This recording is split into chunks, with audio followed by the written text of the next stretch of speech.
Hello, everyone. Fantastic guest today with me. She's quite special. She's been on many sides of law and now works with many lawyers. Every time I talk to her, I learn something that I didn't know before. I'll let you meet Charlotte. And Charlotte, why don't you introduce yourself? Hi everyone. I am so honored to be here, Olga. I am a coach for lawyers, and I started out my career as an employment lawyer in the UK. I spent a tiny bit of time at Baker McKenzie at the BBC before moving to a boutique travel law firm where I practiced employment law. And around 7 years ago, I moved out here to Silicon Valley and I retrained as a coach at one of the top coach schools in the US. And I have really found my purpose, which is helping lawyers to really break through those mindset blocks so they can really feel limitless in their lives and legal careers. Wow, what a great journey. So I'll take a step back because I'm always curious about lawyers who decide to go into employment law. Every time I enter a party full of lawyers, I will always identify a lawyer who practices employment law because you are guaranteed to have some good stories. Because they deal with humans and humans' imagination is limitless. And in law, if you want a good story, I say you go to an employment lawyer. But what has attracted you to employment law? Let me just pick up on the good stories. And actually, one of the most interesting things working at a boutique travel and aviation law firm was there was a personal injury side of the business. So when people went on holidays and had really traumatic accidents and so on, there was some really interesting stories around how people got themselves in various different situations. So I think that seemed to me to be the kind of more entertaining part of our practice anyway. But yeah, how did I end up in employment law? Well, I think that it was my fascination really with human capital and human performance.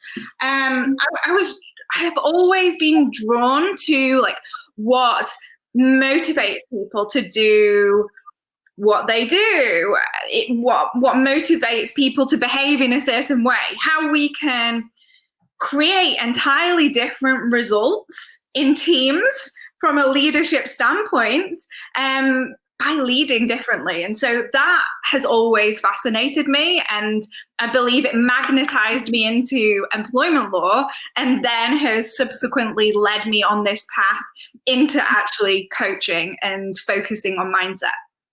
Oh, I love it. Yeah, I have an employment story. I have many employment law stories. My more interesting and creative one involves organizing a rescue mission from an island somewhere. I'm not going to give details because some of our employees were stuck and they were indispensable.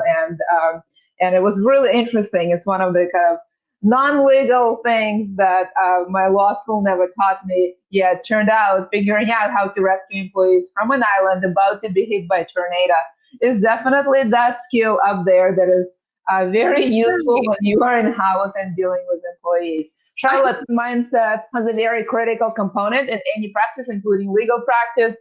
You and I have had a few conversations about it. I really want to talk about what it is, how you get there, how you can optimize it. So let's start simple because I really want to explore every aspect of it.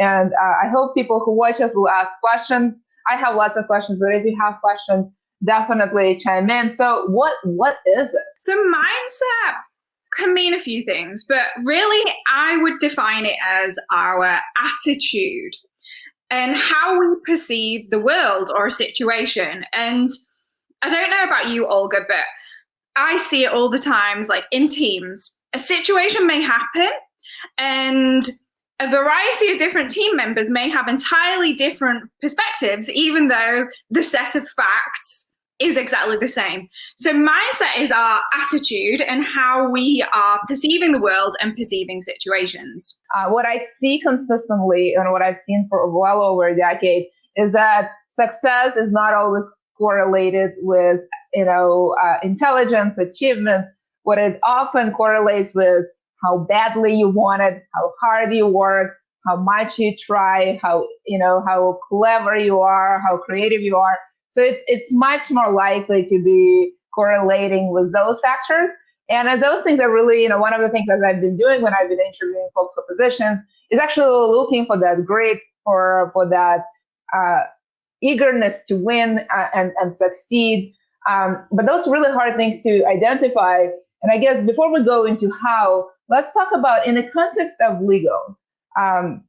What does it practically mean to have a mindset that helps you succeed? A lot of lawyers, myself included, can really struggle with some of the common mindset challenges: perfectionism, listening to our inner critics, having that sense of imposter syndrome, that even though we are smart and highly qualified, there's this part of us that maybe doesn't feel good enough.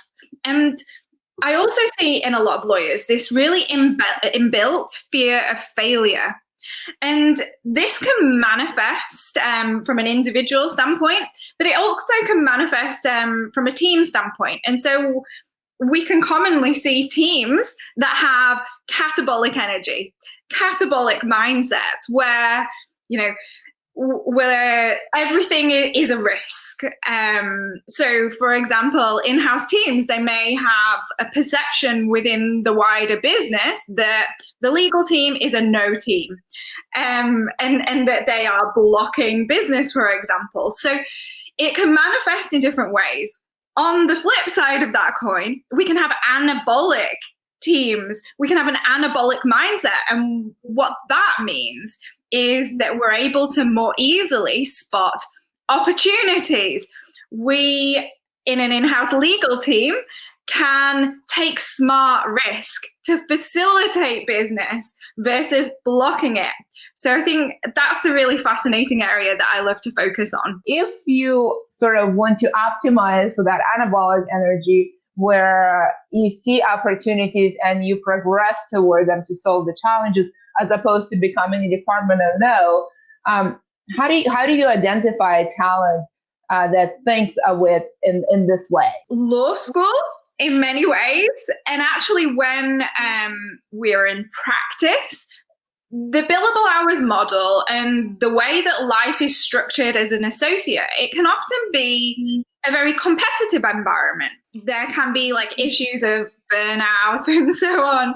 And so I guess when we're at law school, when we are in practice, the system can often be set up to really perpetuate perfectionism, people pleasing, some of the energy types that are catabolic, and build us down. So in an in-house legal team, really what you can do, you can, when interviewing, look and certainly ask around those topics.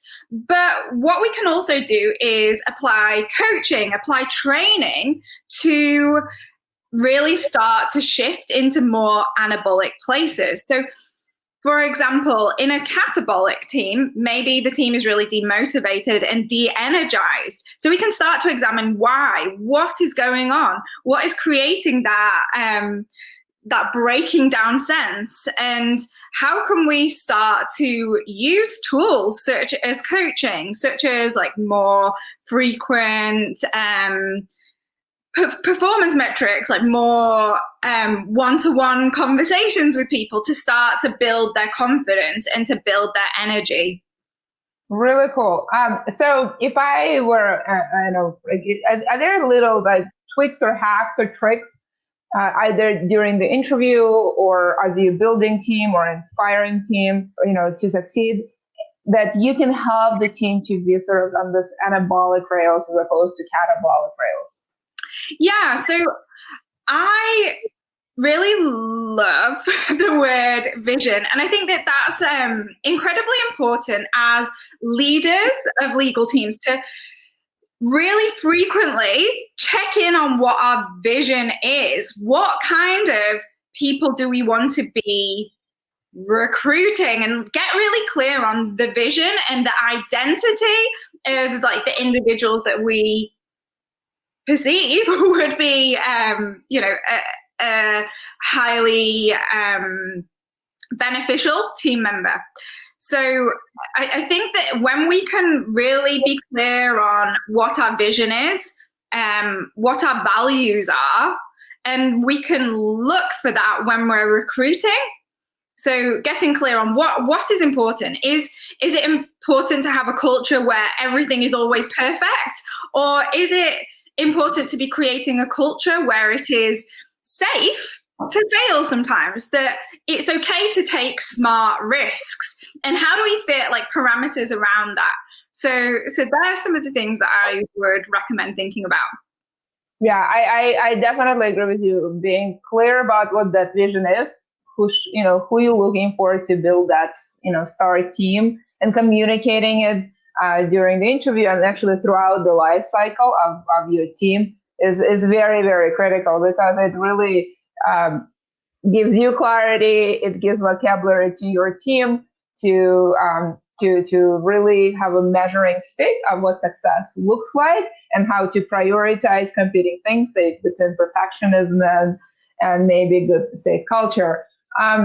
You mentioned perfectionism a few times, and as lawyers, that's something that we are taught, especially depending what kind of area you practice, that the margin of error is somewhat small, and that every kind of mistake you make can have this earth-shattering consequences. Yet in my practice, especially in house, I haven't seen that many earth-shattering consequences from mistakes that my teammates made, and if anything, they sometimes lead to various opportunities and growth on the team and the company as a whole. How do you have these conversations with lawyers about perfectionism? Because there is sort of what I've noticed is that people who are attracted to law to begin with already have that seed of perfectionism planted in them, and law just sort of builds on top of it. Yeah, 100%. I believe that it is probably there before we even start law school, and then it's perpetuated throughout the legal career. And you're absolutely right. In so many circumstances, it's important for accuracy. And there isn't always that much margin for error. We can look from a leadership standpoint to create the safety net for the junior employees to be able to have like a safe space to try different ideas and a safe space to fail. And we've put in a safety net to ensure that there won't be any kind of malpractice claims and so on. And I think that as leaders, when we can create an environment where people feel safe, then really that's where opportunities arise. So kind of like going back to your question, how do I tackle perfectionism with lawyers? So a lot of people struggle with perfectionism. And so it's really being able to like identify that and consider, how is perfectionism limiting you?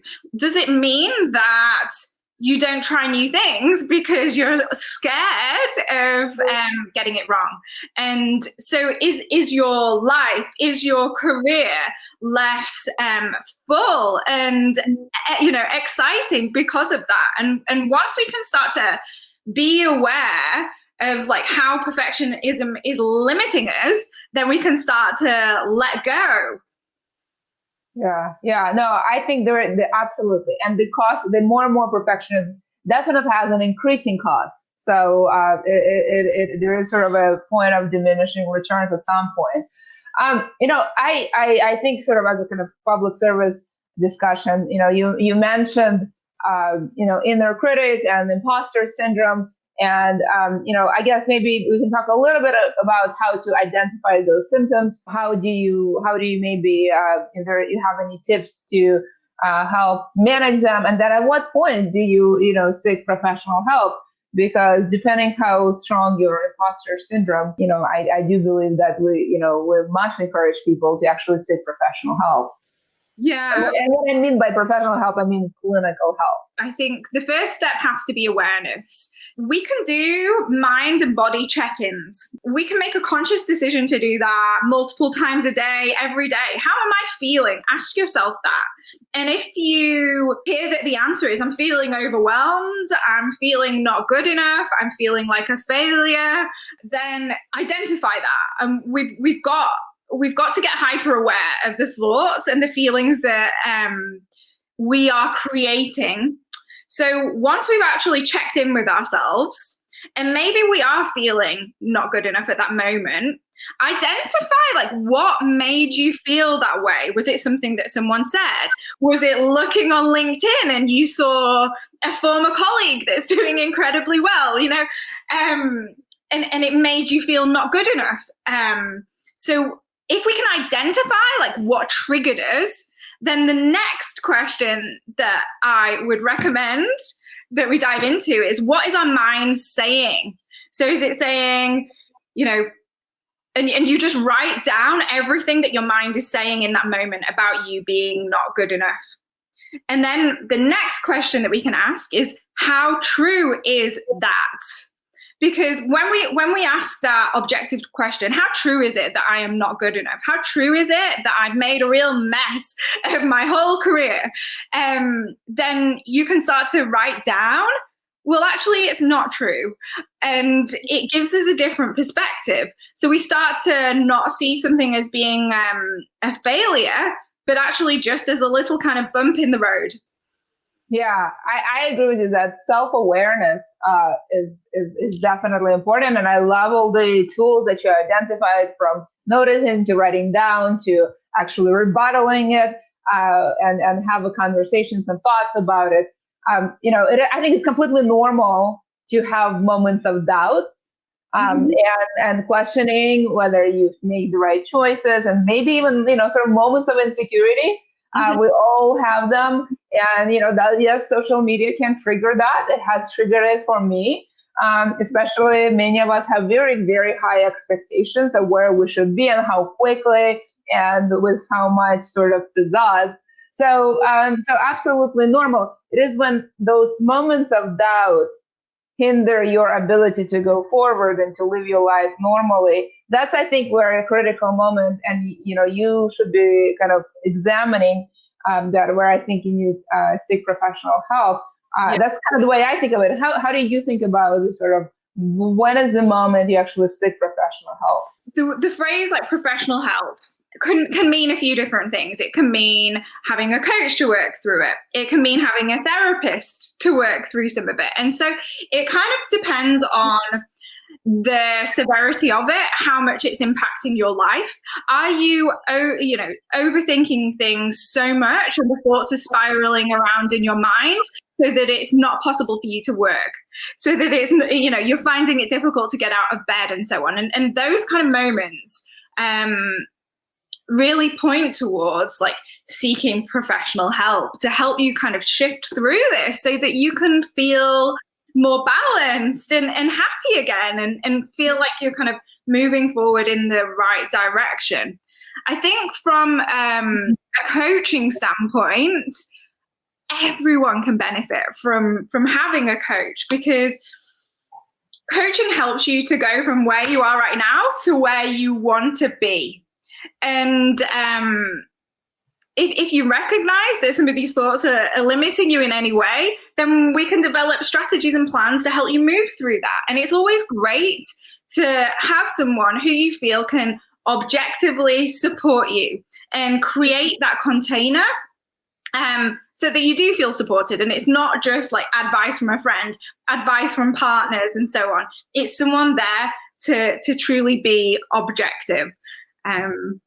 Yeah, this more kind of structured is definitely kind of increasingly, there is an acceptance that coaching is not a moment, that it's a process. And what we see is many companies increasingly offer, whether it's through technology or through giving you a budget to hire a coach, or having a coach on staff, those opportunities to really guide many leaders, and actually increasingly the entire company, towards sort of self-realization and really to be on the journey with the company where the company is going.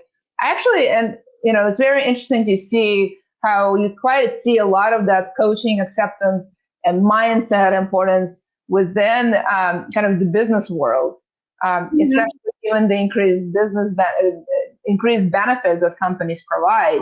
How do you think law compares in understanding the importance of mindset and the importance of maybe, kind of on the spot or continuous coaching? So the first thing that is coming to mind right now is that the legal industry, I guess, is a relatively wide profession, and there's lots of kind of different ecosystems. There's legal tech, there's the in practice, there's the in-house world, and so on. And I am definitely seeing more and more Silicon Valley tech companies that do have legal teams actually investing in coaching for their team members. What I will say is that there is a gap, like you suggested, there is a gap between like the business world and the legal world when it comes to investing in coaching.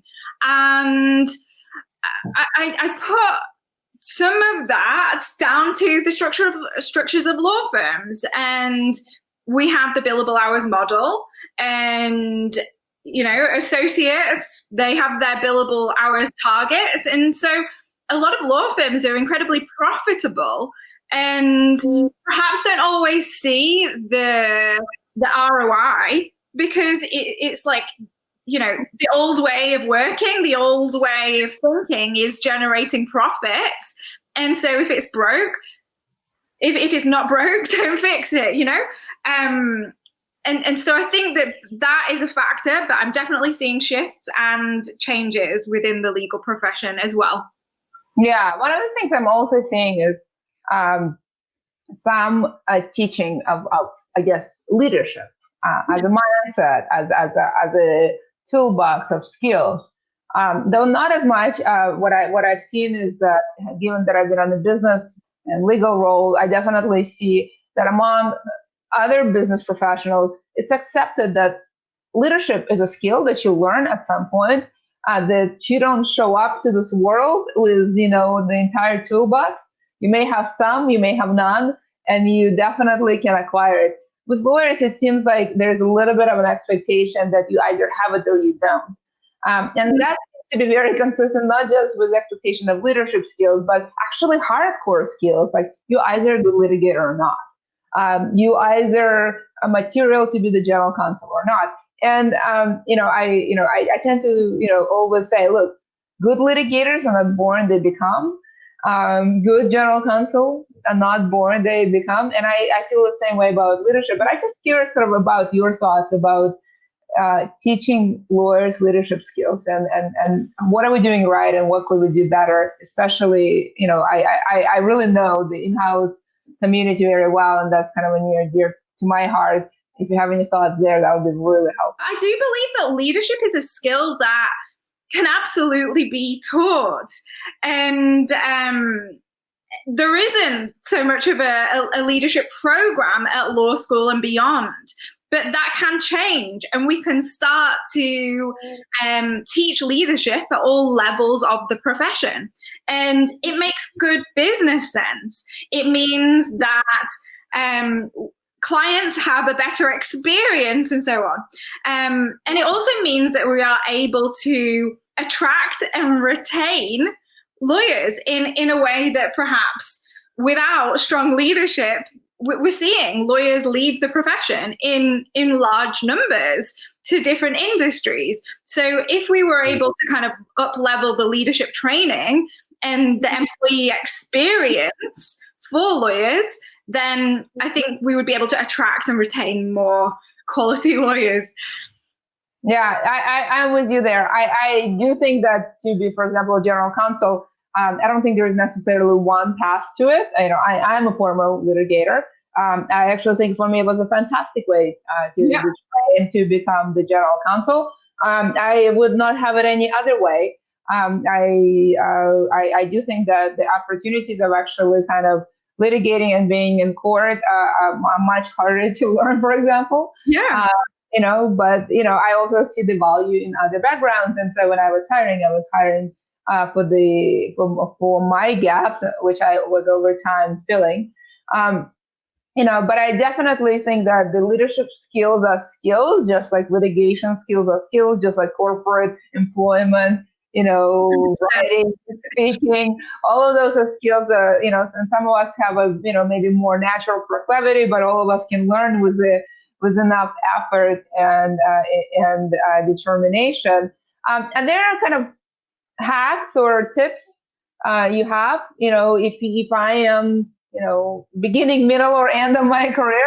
I'm very intentionally not talking about age, because I think you could be of any age when you would like to be, for example, a legal leader or general counsel, or really kind of lead the teams. That you would, how would you, anything we can do to really develop those leadership skills intentionally, as opposed to kind of hoping for, the powers of osmosis. Yeah. I think it has to begin with, who do you want to be as a leader, and to really spend some time getting clear on perhaps like, who do you admire as a leader? Pick 3 to 5 people who you absolutely admire, and then see what the commonalities are. So that helps you to think about your leadership style and who you aspire to lead like. So it helps us to start building out our vision and our identity. I think, again, like really tuning into your values as a leader. Is having integrity important above all else? And so how do you fuse that into the way that you show up? And I think that personal branding is really quite interesting when it comes to like the parallels between leadership. So for example, if you are more junior in the profession, you've kind of like identified who you want to be as a leader. How do you now start to communicate that outwardly to your team, your colleagues, the people that you work with? And that really falls into personal branding. Personal branding is what people say about you when you are not there, when you are not in the room. So how do you start to fuse that into how you show up every day? Yeah, those are really interesting things. I like how you start with sort of vision and values, and sort of the practical. Hey, how you perceive yourself, where you want to be, and then how others perceive and discuss you when you're not there, and how successful you are to actually living the dream and getting the skills. Charlotte, I love this conversation about mindset, about leadership, especially as it relates to in-house lawyers and how they can kind of more proactively think about it. Any sort of parting thoughts about, if you are kind of on your leadership journey or your mindset journey, any recommendations or things you want to leave us with? I would say self-awareness is one of the most powerful things, and it can really translate from a leadership standpoint, from a career standpoint, and also from a life standpoint, your overall happiness and satisfaction. Get aware of how you are feeling and really check in on any triggers and make sure that we start to kind of like question that. I think that having awareness is incredibly important, and having that emotional intelligence. So that is definitely something that I think that we can all adopt, and it will definitely set us up for success and happiness in our lives and careers. I love it. Success begins with you. Definitely start noticing where you are, how you react to things, and where you would like to be. Charlotte, thank you so much. I love this conversation. I thoroughly enjoyed it. Thank you for being my guest. I really appreciate it. Thank you for having me. Thank you, everyone, for joining. I'll see you next week.